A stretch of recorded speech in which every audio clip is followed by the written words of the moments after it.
Mes respects à tout le monde, bienvenue dans la forge du quantum. Aujourd'hui, base numéro 17, les conversions des températures. Et on commence sans plus attendre par leur utilité.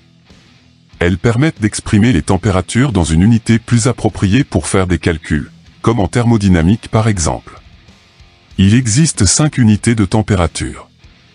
Le degré Celsius, le degré Fahrenheit, le Kelvin, le degré Rankine et le degré Réaumur.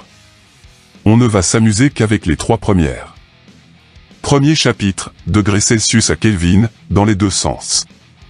C'est la conversion que tu utiliseras le plus si tu continues tes études en sciences. Un petit schéma simple sera plus percutant qu'un long discours. C'est la conversion la plus simple puisque pour passer de degré Celsius à Kelvin, il faut ajouter 273,15. Pour passer de Kelvin à Celsius, il faut retrancher ces 273,15. Voici un petit tableau pour te montrer la concordance entre des températures particulières. Première ligne, c'est le zéro absolu, atteint à moins 273,15 degrés Celsius. Seconde ligne, la température d'ébullition de l'azote liquide. En dessous, celle de la liquéfaction de la glace, puis la température dans laquelle sont données toutes les constantes thermodynamiques dans les exercices.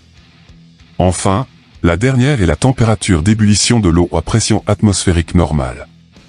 Second chapitre, de degré Celsius à degré Fahrenheit, et réciproquement.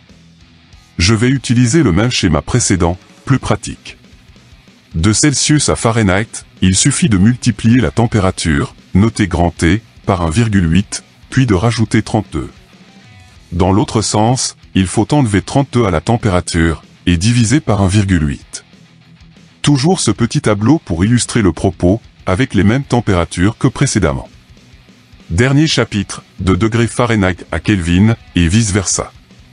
Toujours avec le même schéma, il faut ajouter 469,57 à la température en Fahrenheit, et la diviser par 1,8 pour la convertir en Kelvin.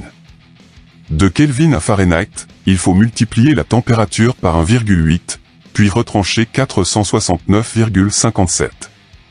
Encore ce petit tableau avec quelques valeurs de température.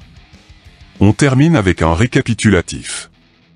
Le degré Celsius est une unité utilisée quasiment de partout sur le globe.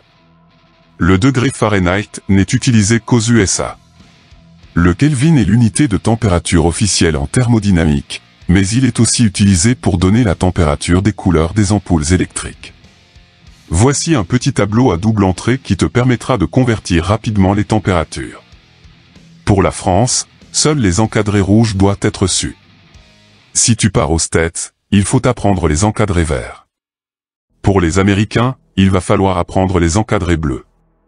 Pour ta culture générale scientifique, le degré Rankine a le même zéro que le Kelvin, mais il évolue comme le Fahrenheit.